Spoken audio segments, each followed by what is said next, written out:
at gising na tenga,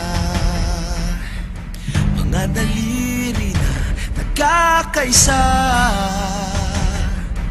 Sa bawat kilos magkakalampag, siklab ng umagay magliliwanag, magliliwanag.